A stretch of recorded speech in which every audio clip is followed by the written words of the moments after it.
The numbers are stunning. 3,400 Westerners from 90 countries have left their homes to fight with ISIS in Syria and Iraq. Nearly 200 of them are Americans. It's clear the recruitment efforts are working, especially in Minnesota, home to the largest Somali immigrant population in the United States. We went to Minneapolis to speak with this community who is actively trying to fight this right alongside the FBI. Far from the deserts of Syria and Iraq, ISIS terrorists are eyeing vulnerable young men and women here. Is ISIS targeting the Somali community in Minnesota? Yes. No question. No question. How aggressively? Aggressively. They're recruiting Westerners, but they're recruiting here. Through online propaganda, their efforts are working. For the Somali community in Minneapolis, it is a chilling replay of the recent past.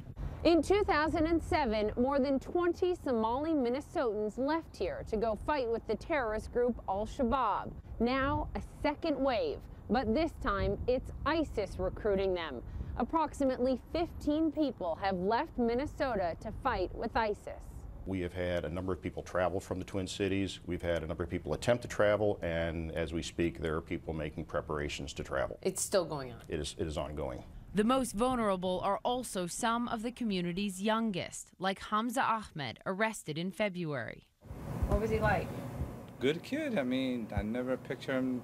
I couldn't believe what I'm hearing right now. Authorities say 19-year-old Hamza Ahmed and 3 companions took a bus from here in downtown Minneapolis to New York's JFK Airport in November. His destination, Istanbul. But he never made it. Instead, he's here in jail awaiting trial, charged with attempting to provide material support to ISIS. It's a 19-year-old kid. That's who they're recruiting. 18 to 20-year-olds is that's the focus of the recruiting by ISIS right now. Others recruited Douglas McCain, who was killed fighting with ISIS in Syria this summer. His friend Troy Castigar was recruited by Al-Shabaab. This is the real Disneyland. You need to come here and join us. He died fighting with them in 2009. His mother spoke to CNN last year. I had no clue that he was going into a dangerous situation in that way. I think they were manipulated, and I don't think they knew what they were part of. Ask people here why this is happening. Some will say a feeling of isolation, disenfranchisement. Others say a lack of opportunity. Many just don't know, but all who we talk to say it must stop. Among them, Mulki Hussein, a mother of 6. For every mother that, constantly thinking about, oh my God, this could happen to me. Is this fight becoming even harder? It's a silent killer. It's just, you don't know, you don't see it, and boom, it happens. And your child is gone. Your child is gone. A silent killer that took Abdi Rizak Bihi's nephew. He was recruited by Al-Shabaab when he was just 17. What was your nephew like? Tell me about him.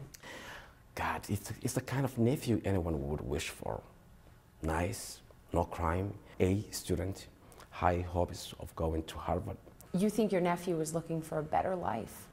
Yes, a lot of kids are looking for a better life. I'm sure 99% of these kids were not aware of what the reality on the ground is. And Bihi believes the threat from ISIS is even greater than that posed by Al-Shabaab. What's different with ISIS is they're not only targeting Somali community. So it's something now that we all have to work together and worry about. The FBI calls Minnesota the most impacted by this threat.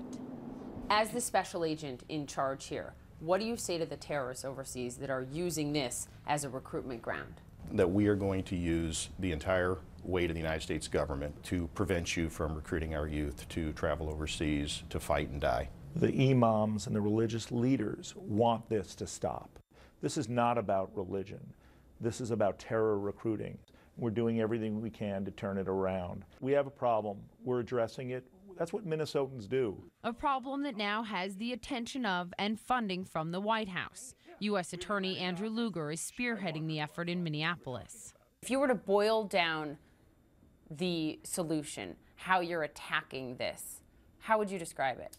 The way the community described it to me, they wanted more community engagement by law enforcement, more mentoring through more job opportunities, after-school programs, in-school programs, early intervention teams that grow out of the community, working together at the early signs of radicalization. You played in the park?